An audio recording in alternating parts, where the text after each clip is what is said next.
जैसा कि इससे पहले वाले वीडियो में हम लोग देख चुके हैं, वेद के बारे में पढ़ चुके हैं और अलग अलग 4 प्रकार का वेद था। इसी वीडियो में हम लोग पढ़ने वाले हैं वेदांत, जो एक अलग टॉपिक है वेदांत। वो वेदांत क्या है हम लोग इस वीडियो में समझेंगे। जैसा कि आप लोग वेद पढ़ चुके हैं, वेद में अलग अलग 4 तरह का हम लोग अलग अलग पाठ पढ़े, ठीक है। तो यहाँ पर वेदांत का मतलब क्या होता है? तो वेदांत का मतलब होता है कि वैसे किताब का रचना करना जो वेदों को समझ सके अच्छे से। क्या बोला जा रहा है यहाँ पर? ध्यान समझना कि वैसा किताब बनाया जाए जो वेदों को समझा सके। क्यों वेदों को समझा सके? तो वेद की भाषा आप नहीं समझ सकते, वैसे रचना लिखा हुआ है, ऐसे किया गया क्योंकि आप पढ़ सकते हो लेकिन आपको समझ ही में नहीं आया, क्योंकि उसमें कठिन कठिन शब्द है। वेद में क्या है? कठिन कठिन शब्द है। इसलिए वेदों को तोड़कर और उसको समझने के लिए, अच्छे से समझने के लिए आखिर वेद हमें क्या ज्ञान देना चाहता है, इसलिए उसको तोड़कर वेदांगों को लिखा गया है। क्या लिखा गया है? वेदांगों को लिखा गया है, यानी वेदों को तोड़कर वेदांगों को लिखा गया है, ठीक है। अब इसीलिए इस वेद को तोड़कर 6 वेदांगों में लिखा गया है। कितना? 6 वेदांगों में लिखा गया है। जो 6 वेदांगों इस प्रकार है। पहला है क्या? व्याकरण, ठीक है ना। दूसरा क्या है? ज्योतिषी, उसका निरुक्त, उसके बाद चौथा शिक्षा, 5वां कल्प और 6ठा छंद है। अब ये सबको ये रचना नहीं किया है। जैसे आप बोलते हो ना केमिस्ट्री बोलते हो, चाहे आप उसको केमिस्ट्री बोलने का मतलब क्या है? केमिस्ट्री में शास्त्र लग जाता है। क्या लग जाता है?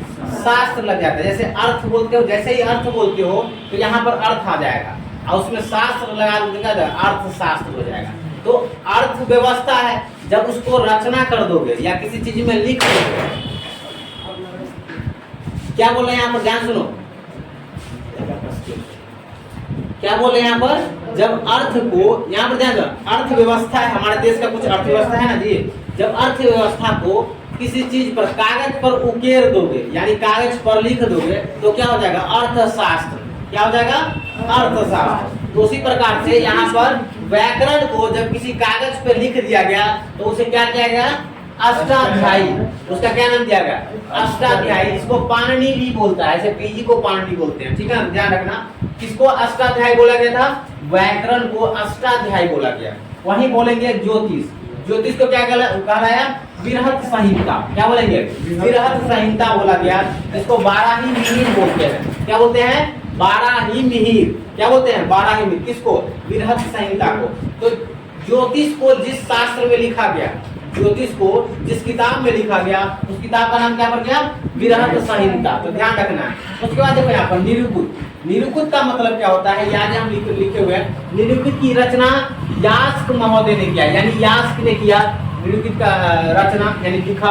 और ये निरुक्त क्या बताता है? भाषा विज्ञान की बात बताता है।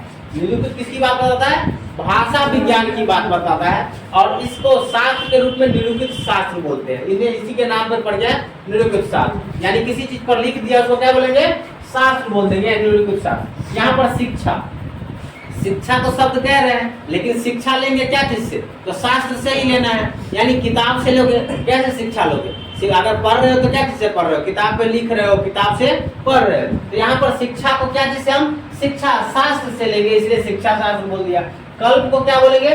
कल्प शास्त्र। कल्प को क्या बोलेंगे? कल्प शास्त्र। वही छंद, कोई भी छंद होता है उसको छंद शास्त्र से बोलते हैं। जैसे संगीत बजाना, ठीक है ना, संगीत बजाना उसमें छंद आता है, लय आता है, जो अभी हम बात कर रहे हैं। तो लय और छंद जैसे ही बिगड़ता है तो कविता का निर्माण होता है या किसी गाना का निर्माण होता है, ठीक है ना। तो कहानी से जब लय बिगड़ जाता है, लय आ जाता है, तो हम बोलेंगे क्या? कि एक तरह से कविता आ जाता है, ठीक है। तो कितना प्रकार का वेदांग हो गया? 6 प्रकार का, जो इस प्रकार आपको दिख रहा है। इसका शास्त्र के रूप में रचना कर दिया गया है। जो किसको समझने के लिए इसको किया गया था? वेदांग को अच्छे तरह से, जो उसमें शब्द है उसको समझने के लिए इसका रचना की गई है। हम बता दें कि निरुक्त क्या है? तो भाषा और विज्ञान को कहते हैं। भाषा विज्ञान की बात इसमें चर्चा है। अब देखो यहाँ पर कल्प की रचना, यानी कल्प शास्त्र जो है, इसकी रचना किसने किया? गौतम ऋषि ने। किसने? एक ऋषि है, उनका नाम क्या है? गौतम ऋषि। उन्होंने ही चर्चा किया। अब देखो यहाँ पर क्या हो रहा है?